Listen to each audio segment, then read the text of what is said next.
That splendid music, the coming in music, the Elephant March from Aida, is the music I've chosen for my funeral. And you can see why it's triumphal. I won't feel anything, but if I could, I would feel triumphal at having lived at all, and at having lived on this splendid planet, and having been given the opportunity to understand something about why I was here in the first place before not being here. Can you understand my quaint English accent? Okay. Like everybody else, I was entranced yesterday by the animal session, Robert Full and Franz Lanting and others, the beauty of the things that they showed. The only slight jarring note was when Jeffrey Katzenberg said of the Mustang, the most splendid creatures that God put on this earth. Now, of course, we know that he didn't really mean that, but in this country at the moment, you can't be too careful. I'm a biologist, and the central theorem of our subject, the theory of design, Darwin's theory of evolution by natural selection, in professional circles everywhere, it's of course universally accepted. In non-professional circles outside America, it's largely ignored.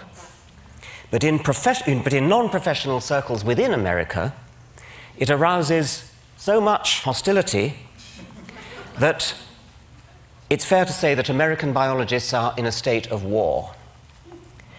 The war is so worrying at present, with court cases coming up in one state after another, that I felt I had to say something about it. If you want to know what I have to say about Darwinism itself, I'm afraid you're going to have to look at my books, which you won't find in the bookstore outside. Contemporary court cases often concern an allegedly new version of creationism called intelligent design, or ID. Don't be fooled. There's nothing new about ID. It's just creationism under another name. Rechristened, I choose the word advisedly, for tactical political reasons. The arguments of so-called ID theorists are the same old arguments that have been refuted again and again since Darwin down to the present day. There is an effective evolution lobby coordinating the fight on behalf of science, and I try to do all I can to help them, but they get quite upset when people like me dare to mention that we happen to be atheists as well as evolutionists. They see us as rocking the boat, and you can understand why. Creationists, lacking any coherent scientific argument for their case, fall back on the popular phobia against atheism. Teach your children evolution in biology class, and they'll soon move on to drugs, grand larceny, and sexual perversion.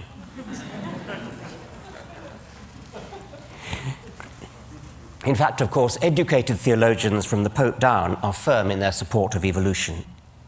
This book, Finding Darwin's God, by Kenneth Miller, is one of the most effective attacks on intelligent design that I know, and it's all the more effective because it's written by a devout Christian. People like Kenneth Miller could be called a godsend to the evolution lobby, because they expose the lie that evolutionism is, as a matter of fact, tantamount to atheism. People like me, on the other hand, rock the boat. But here I want to say something nice about creationists. It's not a thing I often do, so listen carefully. I think they're right about one thing. I think they're right that evolution is fundamentally hostile to religion. I've already said that many individual evolutionists, like the Pope, are also religious, but I think they're deluding themselves. I believe a true understanding of Darwinism is deeply corrosive to religious faith. Now, it may sound as though I'm about to preach atheism, and I want to reassure you that that's not what I'm going to do. in an audience as sophisticated as that, as this one, that would be preaching to the choir. No, what I want to urge upon you instead, what I want to urge upon you is militant atheism.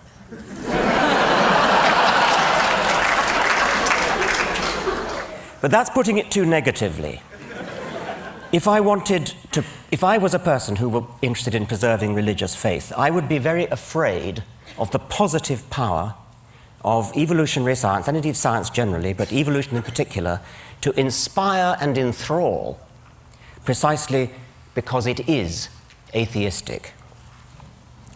Now, the difficult problem for any theory of biological design is to explain the massive statistical improbability of living things. Statistical improbability in the direction of good design. Complexity is another word for this. The standard creationist argument, there is only one, they all reduce to this one, takes off from statistical improbability. Living creatures are too complex to have come about by chance, therefore they must have had a designer. This argument, of course, shoots itself in the foot. Any designer capable of designing something really complex has to be even more complex himself. And that's before we even start on the other things he's expected to do, like forgive sins, bless marriages, listen to prayers, favor our side in a war, disapprove of our sex lives, and so on. Complexity is the problem that any theory of biology has to solve. And you can't solve it by postulating an agent that is even more complex, thereby simply compounding the problem. Darwinian natural selection is so stunningly elegant because it solves the problem of explaining complexity in terms of nothing but simplicity. Essentially, it does it by providing a smooth ramp of gradual, step-by-step increment. But here I only want to make the point that the elegance of Darwinism is corrosive to religion precisely because it is so elegant, so parsimonious, so powerful, so economically powerful. It has the sinewy economy of a beautiful suspension bridge. The God theory is not just a bad theory, it turns out to be in principle incapable of doing the job required of it. So returning to tactics and the evolution lobby, I want to argue that rocking the boat may be just the right thing to do. My approach to attacking creationism is unlike the evolution lobby. My approach to attacking creationism is to attack religion as a whole. And at this point, I need to acknowledge the remarkable taboo against speaking ill of religion. And I'm going to do so in the words of the late Douglas Adams, a dear friend who, if he never came to TED, certainly should have been invited. He was? He was, good. I thought he must have been. He begins this speech, which was tape-recorded in Cambridge shortly before he died. He begins by explaining how science works through the testing of hypotheses that are framed to be vulnerable to disproof. And then he goes on, I quote, "Religion doesn't seem to work like that. It has certain ideas at the heart of it which we call sacred or holy. What it means is, here is an idea or a notion that you're not allowed to say anything bad about. You're just not. Why not? Because you're not." Why should it be that it's perfectly legitimate to support the Republicans or Democrats, this model of economics versus that, Macintosh instead of Windows, but to have an opinion about how the universe began, about who created the universe, no, that's holy. So we are used to not challenging religious ideas. And it's very interesting how much of a furore Richard creates when he does it. He meant me, not that one. Okay. Everybody gets absolutely frantic about it, because you're not allowed to say these things. Yet when you look at it rationally, there is no reason why those ideas shouldn't be as open to debate as any other, except that we've agreed somehow between us that they shouldn't be. Well, that's the end of the quote from Douglas. In my view, not only is science corrosive to religion, religion is corrosive to science. It teaches people to be satisfied with trivial, supernatural non-explanations and blinds them to the wonderful real explanations that we have within our grasp. It teaches them to accept authority, revelation, and faith instead of always insisting on evidence. There's Douglas Adams' magnificent picture from his book, Last Chance to See. Now, there's a typical scientific journal, the Quarterly Review of Biology, and I'm going to put together, as guest editor, a special issue on the question, did an asteroid kill the dinosaurs? And the first paper is a standard scientific paper presenting evidence. Iridium layer at the KT boundary, potassium-argon dated crater in Yucatan, indicate that an asteroid killed the dinosaurs. Perfectly ordinary scientific paper. Now the next one. The President of the Royal Society has been vouchsafed a strong inner conviction that an asteroid killed the dinosaurs. It has been privately revealed to Professor Huxtane that an asteroid killed the dinosaurs. Professor Haldley was brought up to have total and unquestioning faith that an asteroid killed the dinosaurs. Professor Hawkins has promulgated an official dogma binding on all loyal Hawkinsians that an asteroid killed the dinosaurs. That's inconceivable, of course. But suppose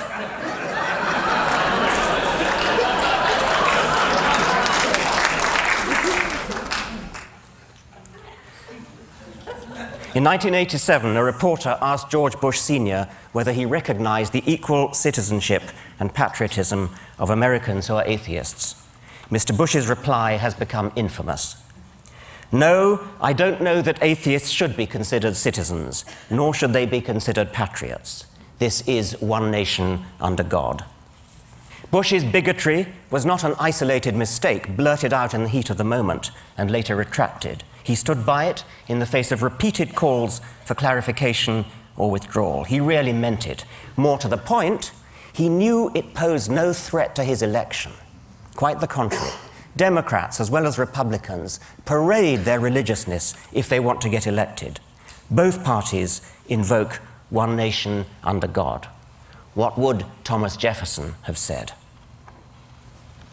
Incidentally, I'm not usually very proud of being British, but you can't help making the comparison.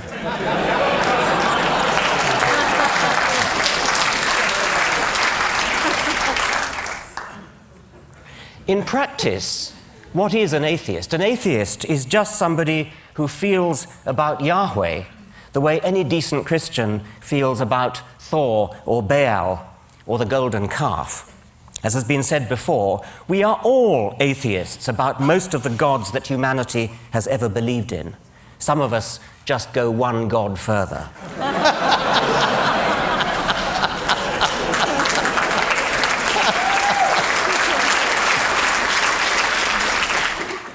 And however we define atheism, it's surely the kind of academic belief that a person is entitled to hold without being vilified as an unpatriotic, unelectable non-citizen. Nevertheless, it's an undeniable fact that to own up to being an atheist is tantamount to introducing yourself as Mr. Hitler or Miss Beelzebub.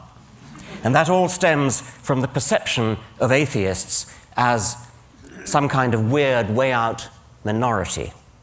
Natalie Angier wrote a rather sad piece in the New Yorker saying how lonely she felt as an atheist. She clearly feels in a beleaguered minority. But actually, how do American atheists stack up numerically? The latest survey makes surprisingly encouraging reading. Christianity, of course, takes a massive lion's share of the population, with nearly 160 million. But what would you think was the second largest group, convincingly outnumbering Jews, with 2.8 million, Muslims with 1.1 million, Hindus, Buddhists, and all other religions put together? The second largest group, with nearly 30 million, is the one described as non-religious or secular.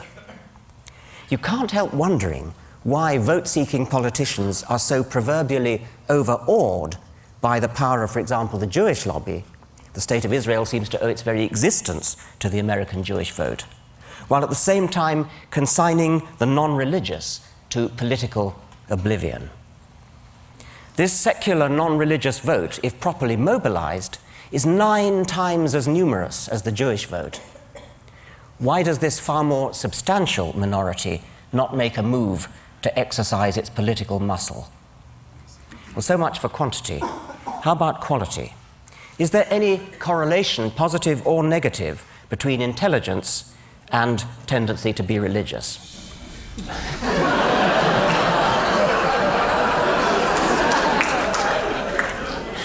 The survey that I quoted, which is the ARIS survey, didn't break down its data by socioeconomic class or education, or IQ or anything else. But a recent article by Paul G. Bell in the Mensa magazine provides some straws in the wind. Mensa, as you know, is an international organization for people with very high IQ. And from a meta-analysis of the literature, Bell concludes that, I quote, of 43 studies carried out since 1927 on the relationship between religious belief and one's intelligence or educational level, all but 4 found an inverse connection. That is, the higher one's intelligence or educational level, the less one is likely to be religious. Well, I haven't seen the original 42 studies, and I can't comment on that meta-analysis, but I would like to see more studies done along those lines. And I know that there are, if I could put a little plug here, there are people in this audience easily capable of financing a massive research survey to settle the question. And I put the suggestion up for what it's worth. But let me now show you some data that have been properly published and analyzed on one special group, namely top scientists. In 1998, Larson and Whittam polled the cream of American scientists, those who've been honored by election to the National Academy of Sciences. And among this select group, belief in a personal God dropped to a shattering 7%. About 20% are agnostic, and the rest could fairly be called atheists. Similar figures obtained for belief in personal immortality. Among biological scientists, the figure's even lower. 5.5% only believe in God. Physical scientists, it's 7.5%. I've not seen corresponding figures for elite scholars in other fields, such as history or philosophy, but I'd be surprised if they were different. So we've reached a truly remarkable situation, a grotesque mismatch between the American intelligentsia and the American electorate. A philosophical opinion about the nature of the universe, which is held by the vast majority of top American scientists, and probably the majority of the intelligentsia generally, is so abhorrent to the American electorate that no candidate for popular election dare affirm it in public. If I'm right, this means that high office in the greatest country in the world is barred to the very people best qualified to hold it, the intelligentsia, unless they're prepared to lie about their beliefs. To put it bluntly, American political opportunities are heavily loaded against those who are simultaneously intelligent and honest.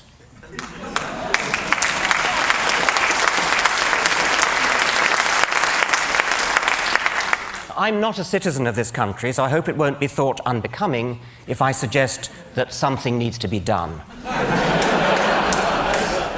I've already hinted what that something is. From what I've seen of TED, I think this may be the ideal place to launch it. Again, I fear it will cost money. We need a consciousness-raising, coming-out campaign for American atheists. This could be similar to the campaign organized by homosexuals a few years ago, although heaven forbid that we should stoop into public outing of people against their will. In most cases, people who out themselves will help to destroy the myth that there is something wrong with atheists. On the contrary, they'll demonstrate that atheists are often the kinds of people who could serve as decent role models for your children, the kinds of people an advertising agent could use to recommend a product, the kinds of people who are sitting in this room. There should be a snowball effect, a positive feedback, such that the more names we have, the more we get. There could be non-linearities, threshold effects. When a critical mass has been obtained, there's an abrupt acceleration in recruitment. And again, it will need money. I suspect that the word atheist itself contains or remains a stumbling block, far out of proportion to what it actually means, and a stumbling block to people who otherwise might be happy to out themselves. So what other words might be used to smooth the path, oil the wheels, sugar the pill? Darwin himself preferred agnostic, and not only out of loyalty to his friend Huxley, who coined the term. Darwin said, "I have never been an atheist in the same sense of denying the existence of a God. I think that generally an agnostic would be the most correct description of my state of mind." He even became uncharacteristically tetchy with Edward Aveling. Aveling was a militant atheist who failed to persuade Darwin to accept the dedication of his book on atheism, incidentally giving rise to a fascinating myth that Karl Marx tried to dedicate Das Kapital to Darwin, which he didn't. It was actually Edward Aveling. What happened was that Aveling's mistress was Marx's daughter, and when both Darwin and Marx were dead, Marx's papers became muddled up with Aveling's papers, and a letter from Darwin saying, "My dear sir, thank you very much, but I don't want you to dedicate your book to me," was mistakenly supposed to be addressed to Marx. And that gave rise to this whole myth, which you've probably heard, it's sort of urban myth, that Marx tried to dedicate Capital to Darwin. Anyway, it was Aveling, and when they met, Darwin challenged Aveling. "Why do you call yourselves atheists?" Agnostic, retorted Aveling, was simply atheist writ respectable, and atheist was simply agnostic writ aggressive. But Darwin complained, "But why should you be so aggressive?" Darwin thought that atheism might be well and good for the intelligentsia, but that ordinary people were not, quote, ripe for it, which is, of course, our old friend, the don't rock the boat argument. It's not recorded whether Aveling told Darwin to come down off his high horse. But in any case, that was more than 100 years ago. You'd think we might have grown up since then. Now, a friend, an intelligent, lapsed Jew, who incidentally observes the Sabbath for reasons of cultural solidarity, describes himself as a tooth fairy agnostic. He won't call himself an atheist because it's in principle impossible to prove a negative, but agnostic on its own might suggest that God's existence was therefore on equal terms of likelihood as his non-existence. And so my friend is strictly agnostic about the tooth fairy, but it isn't very likely, is it? Like God. Hence the phrase tooth fairy agnostic. Bertrand Russell made the same point using a hypothetical teapot in orbit about Mars. You strictly have to be agnostic about whether there is a teapot in orbit about Mars, but that doesn't mean you treat the likelihood of its existence as on all fours with its non-existence. The list of things which we strictly have to be agnostic about doesn't stop at tooth fairies and teapots, it's infinite. If you want to believe one particular one of them, unicorns or tooth fairies or teapots or Yahweh, the onus is on you to say why. The onus is not on the rest of us to say why not. We who are atheists are also a-fairyists and a-teapotists. But we don't bother to say so. And this is why my friend uses tooth fairy agnostic as a label for what most people would call atheist. Nonetheless, if we want to attract deep down atheists to come out publicly, we're going to have to find something better to stick on our banner than tooth fairy or teapot agnostic. So how about humanist? This has the advantage of a worldwide network of well-organized associations and journals and things already in place. My problem with it is only its apparent anthropocentrism. One of the things we've learned from Darwin is that the human species is only one among millions of cousins, some close, some distant. And there are other possibilities like naturalist, but that also has problems of confusion because Darwin would have thought naturalist. Naturalist means, of course, as opposed to supernaturalist, and it is used sometimes. Darwin would have been confused by the other sense of naturalist, which he was, of course, and I suppose there might be others who would confuse it with nudism. Such people might be those belonging to the British lynch mob, which last year attacked a paediatrician in mistake for a paedophile.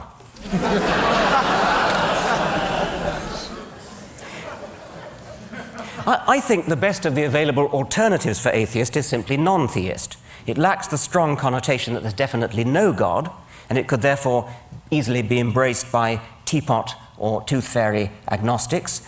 It's completely compatible with the God of the physicists. When atheists like Stephen Hawking and Albert Einstein use the word God, they use it, of course, as a metaphorical shorthand for that deep, mysterious part of physics which we don't yet understand. Non-theist will do for all that, yet unlike atheist, it doesn't have the same phobic, hysterical responses. But I think, actually, the alternative is to grasp the nettle of the word atheism itself, precisely because it is a taboo word, carrying frissons of hysterical phobia. Critical mass may be harder to achieve with the word atheist than with the word non-theist, or some other non-confrontational word. But if we did achieve it with that dread word, atheist itself, the political impact would be even greater. Now, I said that if I were religious, I'd be very afraid of evolution. I go further. I would fear science in general if properly understood. And this is because the scientific worldview is so much more exciting, more poetic, more filled with sheer wonder than anything in the poverty-stricken arsenals of the religious imagination. As Carl Sagan, another recently dead hero, put it, how is it that hardly any major religion has looked at science and concluded, this is better than we thought? The universe is much bigger than our prophets said, grander, more subtle, more elegant. Instead, they say, no, no, no, my God is a little God, and I want him to stay that way. A religion, old or new, that stressed the magnificence of the universe, as revealed by modern science, might be able to draw forth reserves of reverence and awe hardly tapped by the conventional faiths. Now, this is an elite audience, and I would therefore expect about 10% of you to be religious. Many of you probably subscribe to our polite cultural belief that we should respect religion. But I also suspect that a fair number of those secretly despise religion as much as I do. If you're one of them, and of course many of you may not be, but if you are one of them, I'm asking you to stop being polite, come out and say so. And if you happen to be rich, give some thought to ways in which you might make a difference. The religious lobby in this country is massively financed by foundations, say nothing of all the tax benefits, by foundations such as the Templeton Foundation and the Discovery Institute. We need an anti-Templeton to step forward. If my books sold as well as Stephen Hawking's books, instead of only as well as Richard Dawkins's books, I'd do it myself. People are always going on about, how did September the 11th change you? Well, here's how it changed me. Let's all stop being so damned respectful. Thank you very much.